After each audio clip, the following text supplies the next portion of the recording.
I do not know the actual relationship today between the United Democratic Opposition in the Philippines and the National Democratic Front.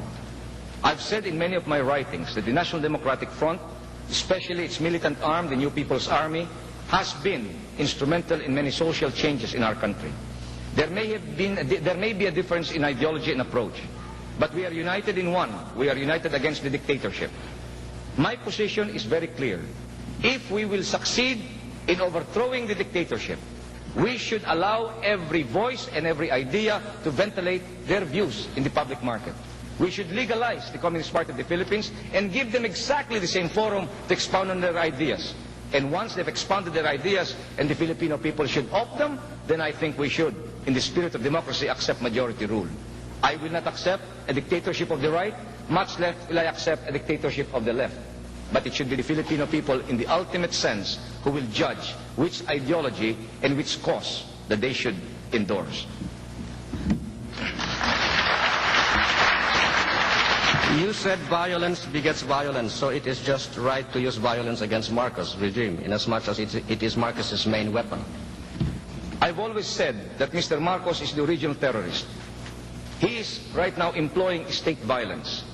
But if we use violence against him, he will only justify the use of more violence against us. And since he's a more violent man, he has more forces of repression, we will be the loser. In other words, as Gandhi said, if he uses violence against you, do not give him a reason to justify his violence. Because if you're not violent, then before the bar of public opinion and before God, he's the only sinner. One wrong does not right another wrong.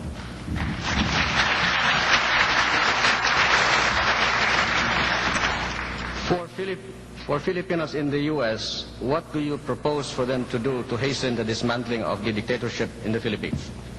For one, there is really very little that you can do. However, I hope that because the press in our country is controlled, every time you write your people back home, include some clippings that are found in American newspapers about what's happening back home. Do you know that yesterday, the Los Angeles Times had a story. 2,000 demonstrated in Manila. Nuns and priests were bombarded by water cannons. I talked to Manila only this morning. They told me not a single line of the story that has appeared in Los Angeles Times has appeared in Philippine press. Therefore, our people do not know what's happening. There was a clash in Sulu. We knew about it here, but in the Philippines, not a word was said in the newspapers. What can you do, therefore? When you send your monthly remittances, no matter how small, include the clippings so they will be enlightened. How would you explain the severe poverty in the Philippines? Any alternatives? What are its roots and causes? There is severe poverty in the Philippines, and this is endemic in the third world. I believe there is a structural defect in our system, as Mr. Osmeña pointed out. But I can only pinpoint to you one specific case. In the budget today, the budget of the national defense is almost 7 billion.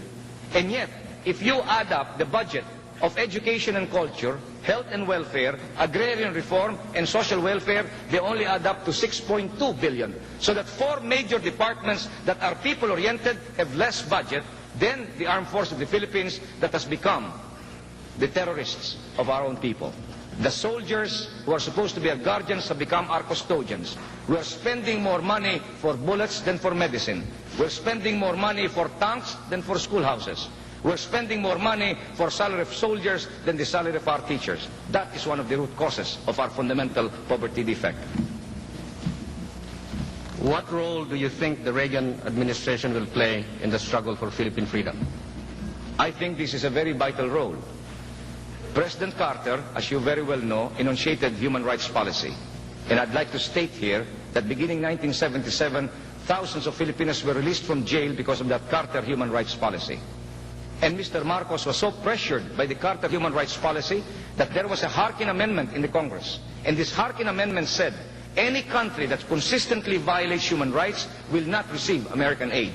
And Mr. Marcos has been very dependent on foreign aid. If the Reagan administration will now turn its back from this policy and will put more emphasis on terrorism as against human rights, this may give a wrong signal to Mr. Marcos. It may only embolden him to carry out more of his repressive measures, because as some officials in the Carter and the Reagan administration have said, they may be violating human rights. But if they are our friends, we do not fight our allies. Now that can be a very wrong signal, and it can have a very adverse effect to our freedom cause. Do you think Marcos still has a conscience after all this time? How can one reason with a monster? No, sir. Mr. Marcos is a human being, and Mr. Marcos has a conscience. I may even concede that in his own fashion he thinks he's doing right. It is therefore our duty and our obligation to enlighten him. It is our duty and our obligation to tell Mr. Marcos that maybe he is wrong. But definitely, Mr. Marcos is a human being, and I have not lost hope that we can still reach him in the recesses of his conscience. To Senator Aquino, people who claim to know you before martial law say that if you were elected president, you would have acted exactly, if not worse, than Marcos. Will you comment on this impression? Had 7 years of solitary confinement changed your political attitudes, character, and credibility? I would like to begin with the first line of the sentence. People who claim to know you before martial law say that you, if you were president, you would act exactly, if not worse, than Marcos. The defect is in the first line. People who claim to know you, they don't know me.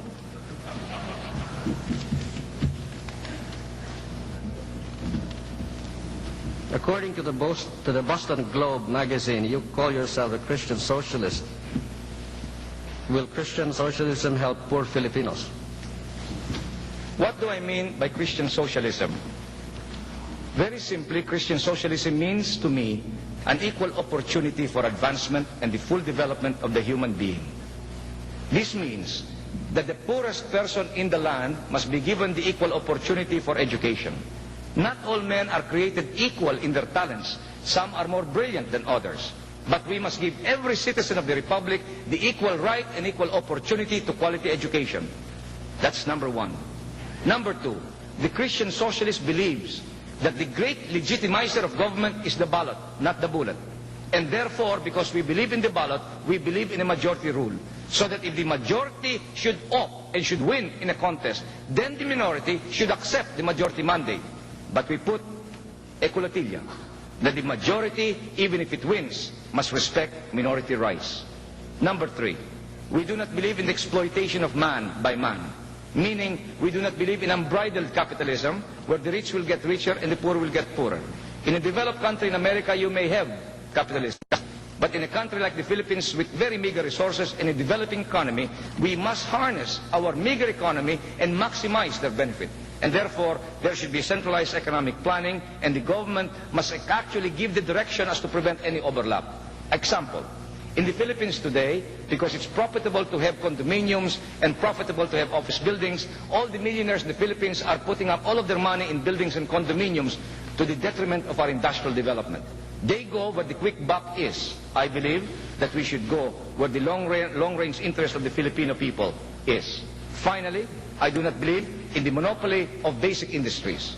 Why should one family monopolize one electric company in the Philippines? Or why should one family monopolize the ownership of one airline company in the Philippines? Or why should one company monopolize the telephone company in the Philippines? Since the government is funding all of this to begin with, these families are borrowing from government institutions and must depend on government guarantees. Then I say, let the government own them and let the people share in the profit.